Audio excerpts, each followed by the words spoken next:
Dear students, I welcome you all for today's chemistry class. We have been discussing so far acids, bases, and salts, out of which the different chemical physical properties of acids we have discussed, chemical and physical properties of bases we have discussed. So we are going to study the last part of the chapter, that is, we are going to discuss some important salts which we are using in our daily life, out of which the common salt, sodium chloride, the preparation of sodium chloride, its uses, everything we have discussed in the last class. Now I am going to discuss with you the second important chemical compound or salt which we are using in our daily life is baking soda. So baking soda is a common chemical which we are using in kitchen for the preparation of tasty and crispy food items. It makes the food item crispy and tasty, and sometimes when it is added, it faster the cooking also. So these are all the important properties or useful properties of baking soda when we use baking soda in the kitchen. The chemical name of the baking soda is sodium hydrogen carbonate. Sodium hydrogen carbonate. This is the molecular or chemical formula of baking soda. Now let us study how baking soda is prepared in the laboratory. The baking soda is prepared by using common salt, that is sodium chloride, and other chemical reactants. These are all four reactants we are using, out of which sodium chloride is one of them. So when sodium chloride, water, carbon dioxide, ammonia are mixed together, then we are going to get two products, that is ammonium chloride and sodium hydrogen carbonate. So this is how we are going to prepare sodium hydrogen carbonate, that is baking soda. So what happens when baking soda is heated? When baking soda is heated, sodium carbonate is produced, water and carbon dioxide. These three products are produced when baking soda is heated. What are the uses of baking soda? So baking soda is a chemical compound which can be used in the manufacture of baking powder. Generally in the kitchen we are using baking powder, not baking soda. So baking powder is different from baking soda. You have to mind. See, baking soda is one of the components of baking powder. So baking soda is used in the manufacture of baking powder.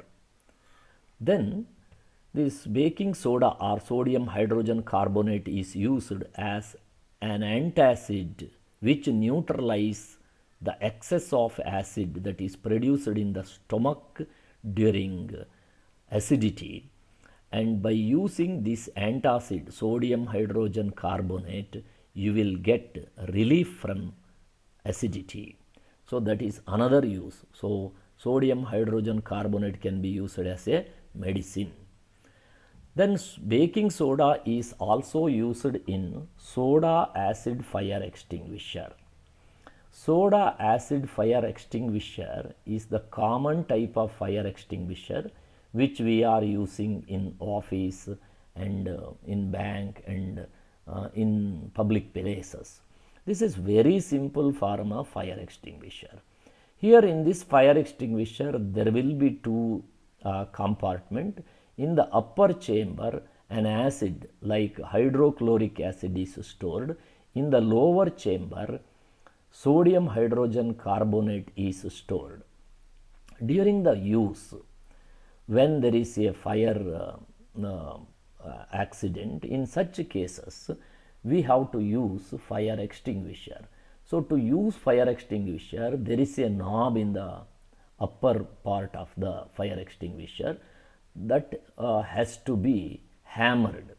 So when you hammer it, the knob hits the upper glass chamber which contains acid. So as the glass chamber breaks, the acid that is stored in the glass falls on the sodium hydrogen carbonate when the chemical reaction takes place between hydrochloric acid and sodium hydrogen carbonate, enormous foam and carbon dioxide gas oozes out through the nozzle, and uh, that can be concentrated on the what you call fire, so you can lit off the fire. So in soda acid fire extinguisher, sodium hydrogen carbonate can be used. Now let us study the manufacture of baking powder. So how I already told you, baking powder is different from baking soda. When baking soda is mixed with tartaric acid, you will get baking powder. So baking powder can be obtained by mixing baking soda with edible mild acid, that is tartaric acid. You know, tartaric acid is present in tamarind. So when baking powder is heated, carbon dioxide is liberated.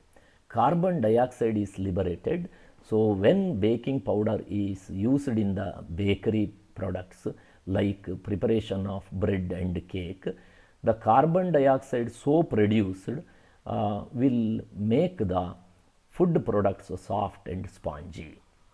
Now let us study how the food products become soft and spongy when they are mixed with baking powder. So the baking powder is mixed with duff, then it is mixed with water and heated. So when you heat the duff, which is mixed with baking powder, as I told you earlier, carbon dioxide is produced. As this carbon dioxide passes through the duff, it makes the duff porous. So due to innumerable number of holes that are present in the duff, it makes the bread or cake soft and spongy. So these are the uses of baking powder. So baking powder makes the food soft and spongy and makes the food item crispy. Thank you for listening the class.